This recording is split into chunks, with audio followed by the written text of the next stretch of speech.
Bonjour, je m'appelle Tam Jong et dans cette vidéo, nous allons faire un tour d'horizon de la plateforme EDX pour vous expliquer un peu votre environnement d'apprentissage. Si vous n'êtes pas familier à l'environnement EDX, une fois que vous êtes connecté sur votre MOOC, vous aurez ici le nom ou le titre du MOOC. Ensuite, vous avez ces boutons du menu qui se présentent. Sur le premier bouton, vous donne accès au forum de discussion. Le deuxième bouton vous montre votre progression. Ensuite, le troisième consiste aux différentes annonces que les animateurs du MOOC vont vous envoyer au cours du MOOC. Et enfin, vous avez ce troisième bouton, donc sous forme de 3 points, qui contient les favoris. Donc, c'est le menu masqué. Donc, c'est le bouton favori qui vous permet d'enregistrer certaines pages de votre MOOC comme des pages favorites pour un accès facile. Et enfin, donc, ici, vous voyez mon identifiant. Donc, si un utilisateur Toto se connecte, donc,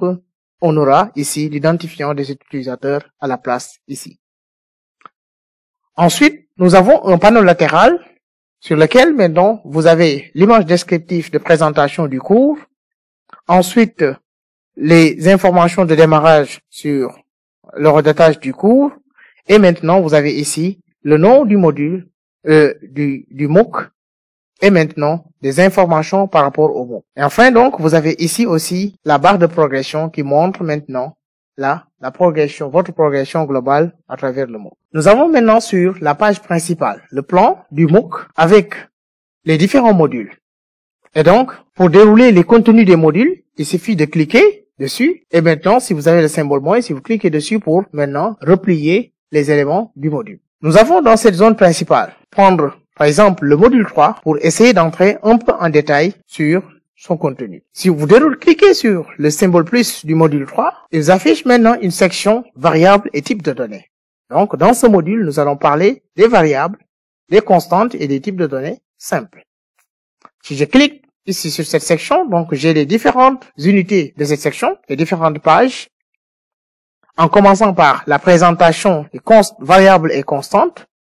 Ensuite, les types de données simples. Là, une autre section qu'on appelle la main dans la pâte et les discussions et enfin, test de connaissances. Donc, nous commençons cela par une présentation des vidéos. Si vous cliquez dessus, donc, vous avez la vidéo de présentation qui s'affiche. Et donc, il suffit de cliquer sur le bouton lecture pour pouvoir lire la vidéo et prendre des notes. Et si vous allez pour aller à la section suivante, il suffit juste d'utiliser cette barre latérale, donc, qui est à gauche, pour afficher la vidéo concernant les types de données. Une fois que vous avez fini de lire les vidéos, donc, vous devez être en mesure de pouvoir commencer la partie pratique. Et donc, nous avons intitulé, dans ce MOOC, toutes les sections pratiques, nous les avons intitulées la main dans la pâte. Donc, on vous invite, en tant qu'apprenant, à mettre la main dans la pâte. Et donc, si vous cliquez sur la section la main dans la pâte, vous allez voir des exercices. Et donc, nous avons choisi d'intégrer dans ce MOOC un éditeur intégré. Et donc, vous avez donc souvent des programmes qu'on vous donne et qu'on vous invite maintenant à saisir dans cet éditeur intégré. Et donc, pour utiliser l'éditeur, il suffit d'abord de sélectionner le langage cible. Dans ce MOOC, nous travaillons avec le langage C. Donc, vous cliquez ici. Par défaut, il est positionné avec le langage Python 3. Donc, on clique ici. Et dans ce tableau, on déroule la liste pour sélectionner le C en C. On sélectionne C en C et on valide. Et donc, à partir de là, donc, on peut écrire un programme C. Vous avez, dans cet éditeur, là, la zone de saisie qui permet de contenir votre code source. Et maintenant, vous avez en bas la console qui permet d'afficher les résultats ou les erreurs de programmation. Vous avez ici une barre au-dessus contenant plusieurs boutons. Nous allons commencer de la gauche vers la droite. Vous avez le bouton Play qui permet de compiler et exécuter votre programme. Vous avez ici un bouton Share qui permet de partager votre code. Vous avez un bouton Download qui vous permet de télécharger le programme que vous avez saisi et d'enregistrer en local sur votre machine.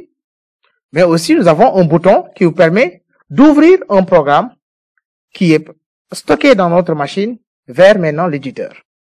Et là, nous avons un bouton Refresh qui permet maintenant de réinitialiser l'éditeur. Et le bouton Report Bug qui permet, si on rencontre des erreurs qui sont liées à l'outil, de pouvoir maintenant retourner ces informations à l'éditeur.